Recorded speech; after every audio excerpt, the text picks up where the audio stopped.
Ya, ini Prof. Asrun dan juga Bang Martin, kita berikan kesempatan dulu nih yang baru hadir di tengah kita. Selamat datang Bang Firman Jaya Daily. Ya. Ini Selamat tim datang, Bang. hukum ya dari Pagi. Ganjar Mahfud. Wakil Deputi. Bagaimana mungkin menyikapi 4 menteri ya yang dalam sidang sebelumnya tadi itu diharapkan juga Hadir. bisa dihadirkan. Nah, begitu loh di persidangan MK ini terkait dengan PHPU. Iya, kita memang mendukung apa yang diajukan oleh 01 ya, karena itu juga posisi pendirian konstitusional 03. Apa yang diharapkan sih?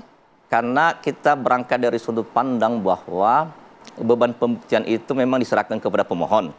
Tentu yang kita dalilkan, kita harus buktikan. Maka salah satu instrumen konstitusional untuk memastikan itu, memaknai itu adalah dengan menghadirkan sejumlah menteri sebagai pejabat otoritatif untuk didengar keterangannya berkaitan dengan soal adanya politisasi dan personalisasi keuangan negara dan anggaran negara. Maka tidak menjadi salah, bahkan menjadi bagian penting dalam proses pembuktian di Mahkamah Konstitusi untuk menghadirkan sejumlah pejabat yang kita harapkan. Kayak Menteri Sosial, juga bisa Menteri Keuangan, dan ada sejumlah menteri yang lain, tetapi paling tidak yang berhubungan langsung secara operasional dan fungsional adalah kedua menteri. Tapi tadi secara konstitusi Prof. Asrun menyebutkan ini pemohon ini tidak bisa meminta untuk menghadirkan saksi menteri.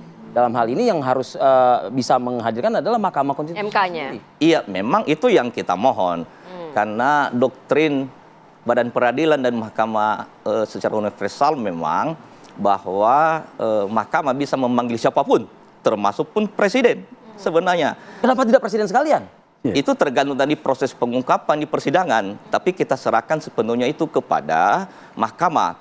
Dalam sistem konstitusi kita, penanggung jawab utama sebetulnya penanggung jawab tunggal dalam sistem kekuasaan pemerintahan kenegaraan sebetulnya presiden. Ya. Siapapun presiden. Ya. Tapi kalau berbicara sistem Teknis. konstitusi, enggak, penanggung jawab utama dan tunggal kekuasaan pemerintahan negara presiden. Ya. Tapi Bandingkanlah dengan bab 3 di dalam bangunan sistem konstitusi kita.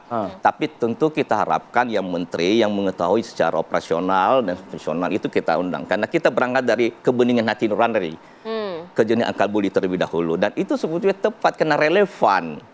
Secara personal tentu kita harapkan. Sehingga di kemudian ada pengembangan bagaimana sesungguhnya kebijakan makro soal beberapa varian dari bansos ini kita bisa ketahui betul. Jikalau memang padanya tidak ada persoalan, tentu tidak ada persoalan. Bang, tapi kenapa tidak misalnya kalau ngomongin makro APBN dan lain-lain kan di DPR. Kemudian juga kalau ngomongin TSM kan harusnya di Bawaslu. Kenapa harus di MK begitu membawa sejumlah menteri ini? Iya, kan ada pelanggaran sejumlah yang bisa disentuh oleh Bawaslu.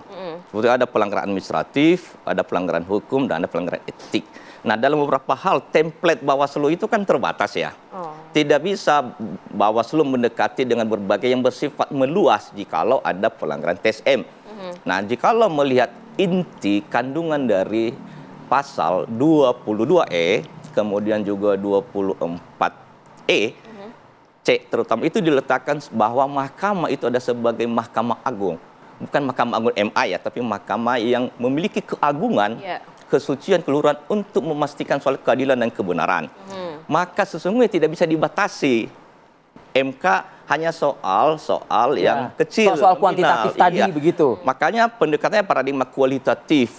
Itulah inti padanan dari Mahkamah Konstitusi dan sistem konstitusi kita. Karena pemilu itu adalah harus dilaksanakan secara dan dengan adil, jujur, langsung, umum, bebas, dan rahasia. Dalam dimensi itu MK bisa masuk untuk menyelamatkan demokrasi, bukan soal kalah dan menang.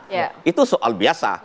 Tapi bagaimana demokrasi, konstitusionalitas dari pemilu itu dipastikan oleh Mahkamah Konstitusi. Makanya kita lihat ini ada satu rangkaian panjang yang utuh soal proses pemilu. Ekosistemnya itu adalah dimulai dari sebelum 14 Februari, lalu 14 Februari, lalu pasca 14 Februari, yang hasilnya kadang-kadang kita batasi hanya pendekatan kuantitatif. Padahal yang kuantitatif itu bagian dari keseluruhan proses tahapan. Gitu Itulah yang kami maksud dengan soal pelanggaran TSM. Belum lagi berkaitan dengan kualifikasi persyaratan. Sebab MK pernah menyentuh soal persyaratan pasangan calon di level pilkada. Dan rejimnya sama. Bisa. Hanya pilpres belum pernah. Tapi apakah bisa? Bisa. Oke, Bang. Bang Martin, tanggapan pilkada yang terjadi itu ada diskualifikasi. Itu kan karena yang pertama ya ada dua nih putusannya. karena si pasangan calon itu pernah menjadi terpidana. Lalu satu lagi warga negara asing. Itu loh, kalau kita mau lihat kenapa mereka syarat formil gitu karena ya, secara kualifikasinya tidak memungkinkan untuk mereka menjadi gubernur ataupun jadi wali kota. Daerah tadi. Nah, jadi kita jangan mencampur adukan dengan hal-hal yang sifatnya sudah clear gitu loh terkait Pilpres ini. Lalu yang berikut tadi mengenai pelanggaran administratif ataupun TSM tadi ya, yang harusnya menjadi ranah Bawaslu. Tadi kan rekan Bapak menyampaikan bahwa ada dugaan pelanggaran yang dilakukan oleh Pak Airlangga, ada dugaan yang dilakukan oleh Pak Presiden segala macam. Dalam jawaban Bawaslu tanggal 28 kemarin sudah dijelaskan secara detail. Yeah. Tidak memenuhi syarat formil, tidak memenuhi syarat material. Semua pelanggaran-pelanggaran itu sudah dijawab. Nah, apalagi urusannya kita bawa menteri gitu ya. Walaupun saya tidak menghalangi, silakan. Ini semua adalah ranah Mahkamah Konstitusi. Mencari keadilan tuh ada di Mahkamah Konstitusi, Bang. Silakan. Tapi kan gini, dengan keterbatasan waktu yang hanya 14 hari, apakah bijak? Apakah kita mau mengangkangi norma hukum? Apakah kita mau demi menghukum sebuah acara? keadilan bagaimana menurut Yang hanya 14 hari, kita mau campur adukan semua. Bahkan sebagian itu sudah diproses tapi tidak dapat dibuktikan. Itu mau ngapain lagi? Mau kita ulang lagi ke MK? Ya nggak apa-apa, silakan. Tapi kami kembali lagi tadi seperti awal, kami optimis bahwa Mahkamah Konstitusi hanya akan mengadili sengketa hasil. Kalau tidak bisa dibuktikan sedikitnya 9% suara itu ada kesalahan perhitungan atau penggelembungan suara, ya sudah. Bang, meskipun legowo hasil lah. itu Bang Martin Terima Prabowo Gibran sebagai presiden dan wakil presiden meskipun tahun 2024 sampai dengan 2009. Meskipun hasilnya itu jika benar gitu ya, didapatkan atau diperoleh dengan hal-hal kan ada kata jika. Iya. Kalau saya melihatnya begini. Saya ini kan juga walaupun advokat, saya juga terjun langsung karena panggilan hati untuk memenangkan Prabowo Gibran. Saya dari salah satu suku Batak. Tadinya masyarakat Batak ini nggak ada yang mau pilih Pak Prabowo. Tapi ketika saya turun, ketika teman-teman yang lain turun karena panggilan hati nurani, perlahan-lahan berangsur-angsur bergeser dari Ganjar ke Pak Prabowo. Jadi kita ini pelaku di lapangan juga. Saya mau 1 menit dulu, 1 menit. Terakhir ke Bang nanti terakhir Prof. Asrun nanti. Jadi kita merasakan bahwa ada perpindahan suara, udah. Nggak ada itu bansos. 1 menit dari Anda. Ya pada akhirnya kita mohon mahkamah berkenan untuk menghadirkan saksi.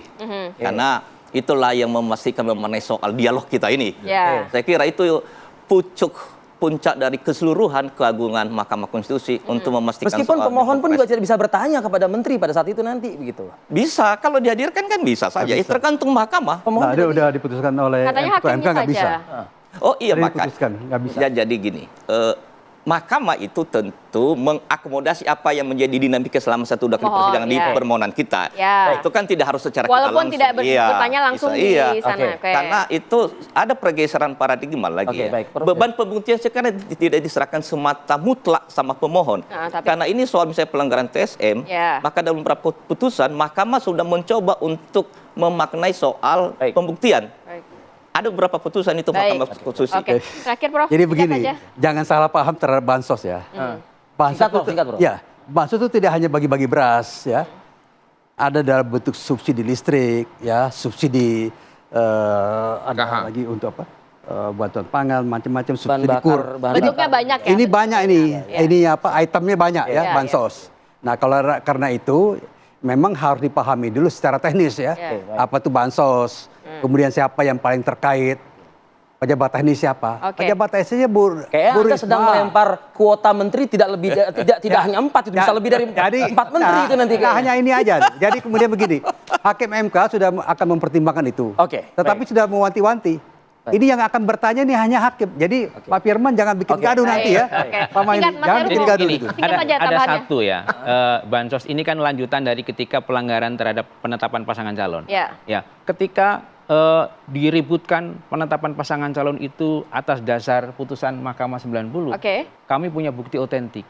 Di SK KPU tentang penetapan pasangan calon sama sekali tidak ada dasar putusan MK nomor 90. Nah, karena itu perubahan normanya sudah berubah. Bukan. Jadi dasarnya hanya Undang-Undang 17. hanya Undang-Undang 7 2017. Nah, ini kenapa ini Anda sampaikan di MK saat ini? Kami sampaikan. Ini jadi putih. Nah, kenapa waktu itu 02 nggak protes? Putusan 90 nggak jadi dasar. Anda sudah berubah. Justru gini, itu kan dibuktikan dengan adanya pelanggaran DKPP. Tahu nggak apa pertimbangannya? Karena KPU tidak segera menerbitkan peraturan PKPU terbaru sehubungan dengan adanya perubahan norma dalam undang-undang pemilu terkait pencalonan presiden dan wakil presiden. Dan yang namanya putusan MK itu begitu diputus ya sudah langsung berlaku. Kita nanti boleh terima kasih. Harus dalam bentuk peraturan KPU. Baik, Bang Firman. Itu dasar hukum konstitusi. Anda ya Bang Firman tadi bisa hadir lebih awal di persidangan MK ya. Terima kasih Bapak-bapak. Terima kasih Bapak atas waktunya pagi ini. Dan ini sekaligus menjadi akhir kebersamaan kita pagi ini di Apa Kabar Indonesia Pagi. Saya Arif Adil. Saya Kamar Tika Suma pamit undur diri. Terima kasih dan sampai jumpa.